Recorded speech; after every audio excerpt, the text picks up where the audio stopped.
کیا دیکھتے ہیں آسمان کا رنگ تبدیل ہو گیا، ہوائیں چلنے لگیں، سنسناہٹ سی موجود ہو گئی، بادلوں نے سایہ کر لیا، کالی گھٹا چھا گئی، جیسا لگتا تھا کہ اب کیا ہونے والا ہے۔ اس کے محل کی دیواریں گرنے لگیں، ایسا طوفان آیا، اللہ کی جانب سے مدد آئی، اس کی دیواریں گرنے لگیں، اس کا محل گرنے لگا، دھسنے لگا، زمین پھٹنے لگی، زمین پھٹی، محل اس مولانا تحسین جیلانی صاحب کے بیانات سننے کے لیے تحسین جیلانی آفیشیل کو سبسکرائب کریں۔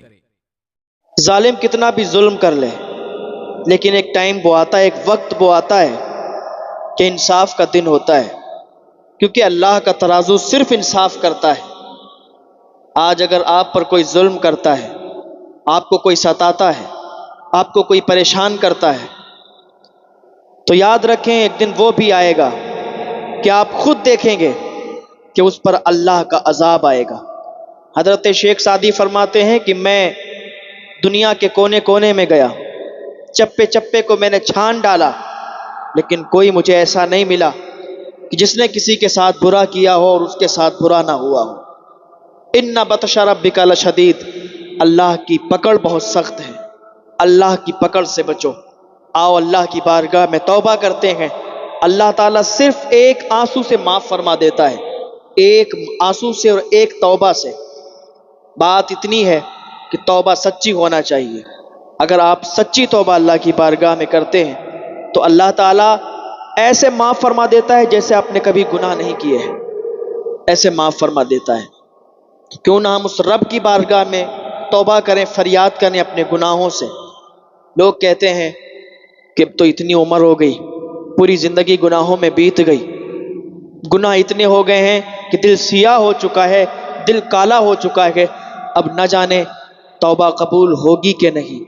لیکن یاد رکھیں، جب بھی اللہ کی بارگاہ میں آپ آئیں گے، جب بھی آپ توبہ کریں گے اور سچے دل سے توبہ کریں گے تو اللہ تعالیٰ آپ کی توبہ کو قبول فرمائے گا اور آپ کو ایسے معاف فرمائے گا جیسے آپ نے کبھی گناہ نہیں کیے ہیں۔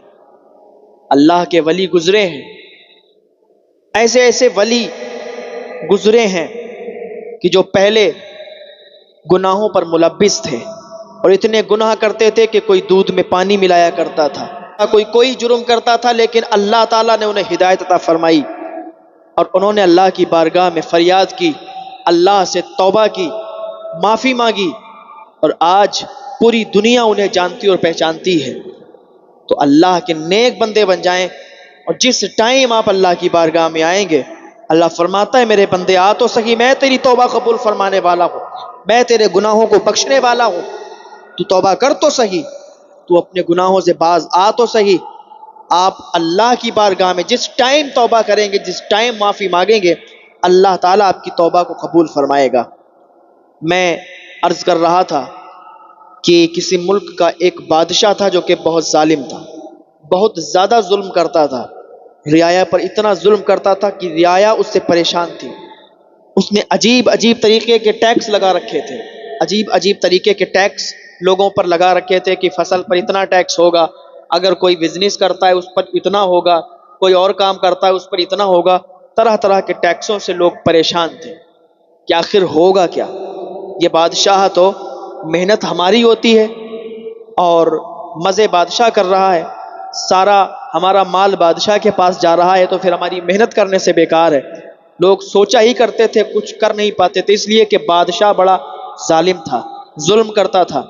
میں نے پہلے ہی بولا ظلم کرنے والا کتنا بھی ظلم کرتا رہے، لیکن ایک دن آتا ہے، یہی آنکھیں دیکھتی ہیں، انہی آنکھوں سے آپ دیکھتے ہیں کہ اللہ کا اس پر عذاب آتا ہے اور وہ ایسے تباہ ہو جاتا ہے، ایسے برباد ہو جاتا ہے کہ اس کا نام و نشان تک باقی نہیں رہتا۔ لوگ اسے پھر بھول جاتے ہیں، اسے کوئی جانتا پہچانتا نہیں ہے۔ بہت گزرے ہیں، کوئی زمیندار تھا، کوئی اپنے وقت کا پردھان تھا، کوئی اپنے وقت کا مالدار تھا، کوئی اپنے وقت کا زمیندار تھا، لیکن آج ان کے نام لینے والے بھی کوئی موجود نہیں ہے، آج انہیں جانتا بھی کوئی نہیں، اس لیے کہ انہوں نے ناحق لوگوں کو ستایا، لوگوں کو پریشان کیا، لوگوں پر ظلم کیا۔ آج اللہ نے ان کے نام و نشان کو مٹا دیا، کوئی نہیں انہیں پہچانتا۔ بھئی ملے خاک میں اہل شاں کیسے کیسے، زمیں کھا گئی نوجواں کیسے کیسے، یہی تجھ کو دن گئے رہوں سب سے اعلیٰ، وہ زینت نرالی وہ فیشن نرالا، جیا کرتا ہے کیا یہی مرنے والا، زمانے کے فیشن نے دھوکے میں ڈالا، جہاں جی لگانے کی دنیا نہیں ہے، یہ عبرت کی جگہ تماشا نہیں ہے، یہ عبرت کی جگہ تماشا نہیں ہے۔ لوگوں نے سمجھ رکھا ہے کہ گناہ کر لیں گے اور جب وقت آئے گا تو توبہ بھی کر لیں گے، لیکن یاد رکھیں گناہ آپ نے کر لیا، آپ کہتے ہیں کہ توبہ بعد میں کر لیں گے، ہو سکتا ہے کہ اللہ تعالیٰ آپ کی زندگی کا اختتام کر دے، آپ سوچتے ہیں کہ توبہ کریں گے، وقت آ جائے اور وہ وقت ہی نہ آ پائے اور آپ اس سے پہلے ہی دنیا چھوڑ کے چلے جائیں، آپ اس سے پہلے ہی انتقال کر جائیں، تو کیا ہی اچھی بات ہے کہ آپ فوراً اللہ کی بارگاہ میں توبہ کریں۔ یہ نہ سوچیں کہ وقت آئے گا تو توبہ کر لیں گے، مرنے کے قریب ہوں گے تو توبہ کر لیں گے۔ ہمیں ہماری زندگی کا پتہ نہیں ہے کہ کس ٹائم ہماری زندگی چلی جائے گی، یہ دنیا چھوڑ کر ہم چلے جائیں گے۔ ہمیں ہماری زندگی کے بارے میں پتہ نہیں ہے کہ کس ٹائم ہماری جان چلی جائے۔ ہمیں تو اپنی سانسوں کے بارے میں بھی پتہ نہیں ہے کہ ابھی ایک سانس آئی ہے دوسری آئے گی کہ نہیں آئے گی، ابھی دوسری آئی ہے تیسری آئے گی کہ نہیں آئے گی، اور ہم اتنی آگے تک کا سوچ لیتے ہیں کہ تب توبہ کر لیں گے، وہ وقت آئے گا، وہ مرنے کے قریب۔ ارے بھائی کسی کو کچھ نہیں معلوم کہ کب اس کی زندگی کا اینڈ ہو جائے، کب وہ اس دنیا کو چھوڑ کر چلا جائے، کب اس دنیا کو الوداع کہہ دے۔ آج ہی اللہ کی بارگاہ میں توبہ کریں اور سچی توبہ کریں، اللہ تعالیٰ آپ کی توبہ کو قبول فرمائے گا، اللہ تعالیٰ آپ کو معاف فرمائے گا۔ اللہ تعالیٰ کی بارگاہ میں دعا ہے اللہ تعالیٰ ہم سب کو نیک عمل کرنے کی توفیق عطا فرمائے۔ تو میں عرض کر رہا تھا کہ وہ بادشاہ اتنا ظالم تھا کہ لوگوں پر بہت ظلم کرتا تھا۔ وہاں پر ایک کسان رہتا تھا جو کہ اللہ تعالیٰ کی عبادت کرتا تھا، بہت زیادہ عبادت میں مشغول رہتا تھا، اپنا کام کرتا تھا، کھیتی کرتا تھا، لیکن اس کی اس فصل میں سے بھی بادشاہ کا ٹیکس جاتا تھا، بادشاہ کے سپاہی آتے تھے اس کا مال لے کے چلے جاتے تھے۔ ایک دن سوچنے لگا کہ محنت تو میں کرتا ہوں اور پھل بادشاہ کھا رہا ہے، تو کچھ دنوں کے بعد اور الگ طرح طرح کے ٹیکس لگا دیے گئے۔ اب تو بیچارے کسان محنت کرتے، مزدوری کرتے، لیکن مزے بادشاہ کو آ رہے تھے۔ بادشاہ ان پر ظلم کر کے اور ان کا مال ہڑپ کرتا ہوا جا رہا تھا۔ ایک ٹائم وہ آیا، یہ جو ایک کسان تھا جو اللہ کا نیک بندہ تھا، یہ بہت زیادہ پریشان ہو گیا، فاقے ہونے لگے، اس کے گھر کھانا نہیں۔ جب اس نے فصل بوئی اس میں نقصان ہوا، بادشاہ کے سپاہی آئے کہ بھائی بادشاہ کا ٹیکس نکالو، بادشاہ کا مال دو جو بنتا ہے۔ اس نے کہا فصل میں نقصان ہو گیا ہے۔ اس نے کہا ہمیں کچھ نہیں پتا، ہمیں تو وہ چاہیے جو بادشاہ کے پاس جاتا ہے۔ اس نے کہا کہاں سے دیں گے؟ دے نہیں پایا تو بادشاہ کے سپاہیوں نے بہت مارا۔ اب کیا ہوا کہ اس کے گھر تو پہلے سے ہی مال نہیں تھا اور جو کچھ تھا وہ بادشاہ کے سپاہی لے گئے، گھر میں کھانے کو بھی نہیں تھا۔ یہ لوگ بس ایسے ہی جیسے تیسے گزارا کر رہے تھے۔ 2 بچے تھے ان کے، 3-4 دن ہو گئے گھر میں کھانا نہیں بنا۔ اگر کہیں سے آ بھی گیا کچھ اور آج شام کو بن گیا تو پھر کل شام تک کچھ نہیں ہے۔ ایسے ہی 3-4 دن تک ان کے گھر پہ کھانا نہیں بنا، بچے بھوکے تھے۔ بچوں کا کیا ہو، چھوٹے بچے تھے، ان کو بھوک لگتی تھی تو باپ سے کہتے تھے، ماں سے کہتے تھے کہ ہمیں بھوک لگی ہے، کھانا دیجیے۔ تو ماں باپ کہاں سے لاتے جب بادشاہ کا اتنا ظلم تھا؟ تو ان لوگوں کی طبیعتیں خراب ہونے لگیں، دونوں بچوں کی طبیعت خراب ہو گئی، بیٹا بالکل سوکھ گیا۔ اور ایک ٹائم وہ آیا کہ زیادہ دن یہ زندہ نہیں رہ پایا، 3-4 دن کے بعد بیٹے کا انتقال ہو گیا۔ ایک بیٹی تھی، اس کا بھی انتقال ہو گیا۔ دونوں بچے ان سے جدا ہو گئے، ان کا غم یہ دونوں بھی سوکھ گئے، لیکن عبادت میں کوئی کمی نہیں کی، اللہ کی عبادت کرتے رہے، جیسے تیسے کرتے، عبادت کرتے، کیونکہ نیک جو اللہ کے بندے ہوتے ہیں وہ اللہ کے حکم پر چلتے ہیں، اللہ کی بتائی ہوئی باتوں پر عمل کرتے ہیں، اور جو اللہ کی بتائی ہوئی باتوں پر عمل کرتا ہے تو اللہ تعالیٰ غیب سے اس کی مدد فرمایا کرتا ہے۔ تو اس کا دوست کہیں سے آیا بھاگتا ہوا اور کہا اے میرے دوست، میں آج آپ کے لیے بہت اچھی خوشخبری لے کے آیا ہوں۔ کہا کیا خوشخبری ہے؟ کہا ایک دور جگہ پر ایک بابا ہیں، اللہ والے ہیں، وہ وہاں پر اپنے چاہنے والوں کو درس دیتے ہیں، ہم نے ان کی آنکھوں میں دیکھا ہے، ہم نے ان کو دیکھا ہے، ان کی باتوں میں سچائی ہے، ان کی دعا میں تاثیر ہے، وہ ہاتھ اٹھا دیتے ہیں تو دعائیں قبول ہو جایا کرتی ہیں، ان کے پاس خالی ہاتھ جاتا ہے تو وہ خالی ہاتھ واپس نہیں آتا بلکہ اس کے دامن بھرے ہوا کرتے ہیں، وہ کسی کے لیے دعا کر دیتا ہے، اس کی دعا اللہ تعالیٰ کی بارگاہ میں قبول ہو جایا کرتی ہے۔ آپ اگر اس کے پاس جائیں جانے کے بعد اپنی فریاد رکھیں، اس جگہ کے بارے میں بتائیں، اس ظالم بادشاہ کے بارے میں بتائیں کہ ہمارا بادشاہ اتنا ظلم کرتا ہے ہم لوگوں پر۔ اس نے کہا میرے بھائی تم جانتے ہو انہیں، تو کیوں نہ ہم دونوں چلتے ہیں؟ کہا ٹھیک ہے۔ اس نے اپنی بیوی کو اس کے مائکے چھوڑا اور دونوں نے سامان پیک کیا، اس اللہ والے کی طرف نکل گئے۔ اس اللہ والے کے پاس پہنچے اور پہنچنے کے بعد ان کو سلام کیا۔ سلام کرنے کے بعد پوری اپنی داستان سنائی اور اپنا دکھڑا سناتے سناتے اس کی آنکھوں میں آنسو آ گئے، یہ رونے لگا۔ اس اللہ والے نے اس کے سر پہ ہاتھ رکھا، کہا بیٹا اللہ کی رحمت سے نا امید نہ ہونا، لا تقنطوا من رحمت اللہ، اللہ کی رحمت سے کوئی نا امید نہ ہونا، اس لیے کہ اللہ کا ترازو صرف انصاف کرتا ہے۔ اگر وہ بادشاہ ظلم کرتا ہے تو اس کی طاقت کے آگے اللہ کی طاقت کے سامنے، اگر وہ ظلم کرتا ہے تو وہ تباہ و برباد ہو جائے گا۔ یقین رکھیں ہم آئیں گے اور پھر دیکھیں گے اس بادشاہ میں کتنی ہمت ہے، اس بادشاہ میں کتنی پاور ہے، اس بادشاہ میں کتنی طاقت ہے۔ اتنا کہہ کے اس نے کہا ٹھیک ہے آپ چلے جاؤ۔ اس نے کہا بابا، قدم پکڑ لیے، کہا بابا ایسے نہیں جاؤں گا، آپ کو ساتھ میں لے کے جاؤں گا، آپ ساتھ میں چلیں گے، اس لیے کہ وہ ظالم بادشاہ کو اگر پتہ چل گیا کہ میں کسی کے پاس فریاد لے کے گیا تھا، میں کسی کے ساتھ بادشاہ کی شکایت کرنے گیا تھا، تو ہمیں مار دے گا، ہم لوگوں کو زندہ ہی زمین کے اندر دفن کروا دے گا۔ سرکار ایسے نہیں جائیں گے، حضور آپ کو ساتھ میں لے کے جائیں گے۔ انہوں نے کہا ٹھیک ہے، اپنے چاہنے والوں کو ساتھ میں لیا اور کہا چلو اس کے ساتھ چلتے ہیں اور دیکھتے ہیں اس بادشاہ میں کتنی پاور ہے، دیکھتے ہیں اس بادشاہ میں کتنی طاقت ہے۔ اس نے اپنے چاہنے والوں کو لیا اور وہ اللہ والا اس کے ساتھ ہو لیا اور اسی ملک میں پہنچ گیا جہاں کا بادشاہ بہت ظالم تھا۔ وہاں پہنچنے کے بعد کیا دیکھتا ہے کہ بادشاہ کا ظلم بہت تیزی کے ساتھ ہے، بادشاہ غریبوں پر ظلم کر رہا ہے، بادشاہ کے سپاہی غریبوں کو مار رہے ہیں، بادشاہ کے سپاہی غریبوں سے ٹیکس لے رہے ہیں، طرح طرح کی باتیں بنا کے ان سے مال ہڑپ کر رہے ہیں اور ان پر ظلم کر رہے ہیں۔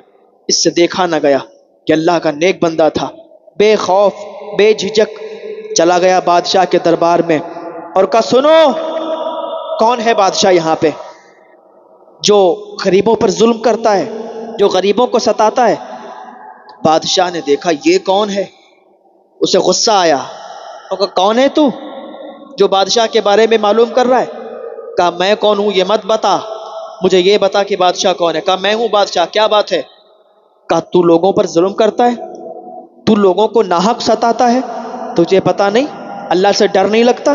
سپاہیوں کو حکم دیا بادشاہ نے، کہا میرے دربار میں آ کے اور مجھ سے اونچی زبان میں بات کرتا ہے، اسے قید کرو، زنجیریں پہناؤ، ڈال دو قید میں، اور کل دیکھتے ہیں اس کا کیا کرنا ہے۔ بادشاہ نے اپنے سپاہیوں کو جو حکم دیا، سپاہیوں نے زنجیریں ڈال دی اور ڈالنے کے بعد قید خانے میں لے گئے۔ قید خانے میں اس کے چہرے پر بالکل ڈر نہیں تھا، کیونکہ جو اللہ والے ہوتے ہیں انہیں کسی چیز سے ڈر نہیں لگتا، وہ کسی چیز سے خوف نہیں کرتے۔ الا ان اولیاء اللہ لا خوف علیہم ولا هم یحزنون۔ اس کو قید میں ڈالا گیا، وہ قید میں بھی اللہ کا ذکر کرتا رہا، قید میں بھی اس نے اوراد و وظائف اپنے جاری رکھے۔ بادشاہ نے کہا اس کے سامنے جو پنجڑے بنے ہوئے ہیں، جو قید خانے بنے ہوئے ہیں، ان میں بھوکے شیروں کو ڈال دیا جائے۔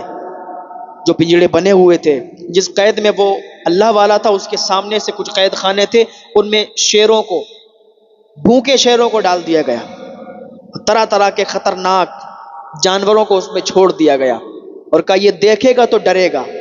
لیکن اللہ والے پر کوئی شکن نہیں آئی، اللہ والے کی آنکھوں میں بالکل ڈر نہیں تھا۔ اللہ والا تو بس اللہ سے ڈرا کرتا ہے، جو اللہ کا نیک بندہ ہوتا ہے وہ صرف اللہ سے ڈرتا ہے اور دنیا کی کسی طاقت سے نہیں ڈرتا۔ اس نے اپنے اوراد و وظائف کو جاری رکھا، اللہ کا ذکر کرتا رہا۔ جب صبح ہوئی تو بادشاہ نے کہا اعلان کر دو، آج بہت خطرناک کھیل ہونے والا ہے، آج بہت خطرناک کام ہونے والا ہے۔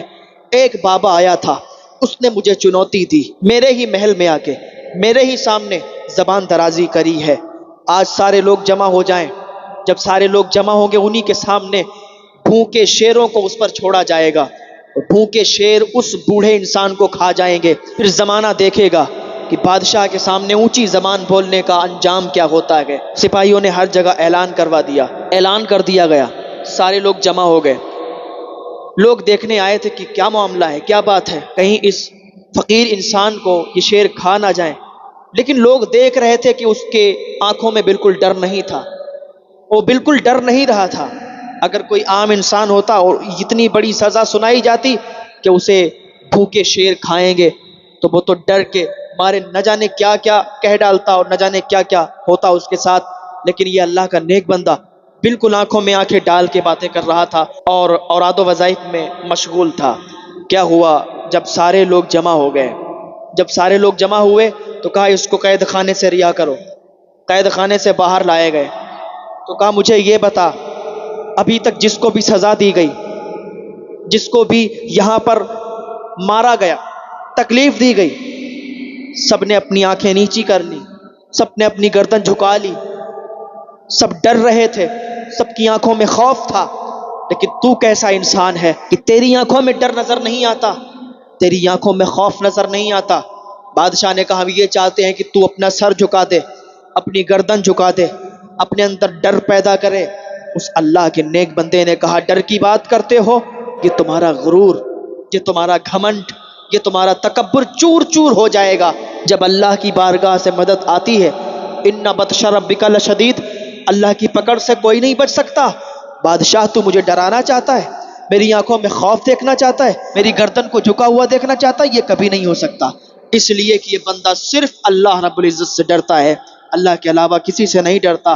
اس نے اللہ کی بارگاہ میں ہاتھ اٹھا دیے، اے پروردگار عالم، اے مولا، یہ ظالم بادشاہ ہے، لوگوں پر ظلم کرتا ہے، ہم تیرے سہارے یہاں پر آئے ہیں، مولا اس ظالم بادشاہ کو تباہ کر دے، اس کے ظالم سپاہیوں کو تباہ کر دے، اس کا محل تباہ کر دے، دنیا دیکھے اور یہ مثال بن جائے تاکہ آنے والے لوگوں کو پتہ چل جائے کہ جو ظلم کرتا ہے تو ظالم کی حکومت زیادہ دن نہیں چلتی، ظالم کا ظلم زیادہ دن نہیں چلتا۔ اے اللہ تیری بارگاہ میں فریاد کرتے ہیں، اے مولا تو اس ظالم بادشاہ کو تباہ کر دے۔ جب اس اللہ والے نے ہاتھ اٹھا کر یہ دعا کی تھی، کیا دیکھتے ہیں آسمان کا رنگ تبدیل ہو گیا، آسمان کا رنگ تبدیل ہوا، ہوائیں چلنے لگیں، سنسناہٹ سی موجود ہو گئی، بادلوں نے سایہ کر لیا، کالی گھٹا چھا گئی، جیسا لگتا تھا کہ اب کیا ہونے والا ہے۔ جیسے ہی اس بزرگ نے دعا کی اللہ کی بارگاہ میں، کیا دیکھتے ہیں اس کے محل کی دیواریں گرنے لگیں، ایسا طوفان آیا، اللہ کی جانب سے مدد آئی، اس کی دیواریں گرنے لگیں، اس کا محل گرنے لگا، دھسنے لگا، زمین پھٹنے لگی، زمین پھٹی، محل اس کے اندر دھس گیا، بادشاہ بھی اس کے اندر چلا گیا، سپاہی بھی اس کے اندر چلے گئے۔ دنیا نے دیکھا، زمانے نے دیکھا کہ ظالم بادشاہ کیسے تباہ ہو گیا، اب اس کا نام و نشان بھی باقی نہیں رہا۔ تو یاد رکھیں ظالم کو ایک دن تباہ ہونا ہے، جو ظالم ہوتا ہے وہ ایک دن تباہ ہو کے رہتا ہے، کیونکہ اللہ کی پکڑ سے کوئی نہیں بچ سکتا۔ تو اپنے اندر نرمی پیدا کریں، اپنے اندر سے تکبر، غرور، گھمنڈ کو نکال دیں، اس لیے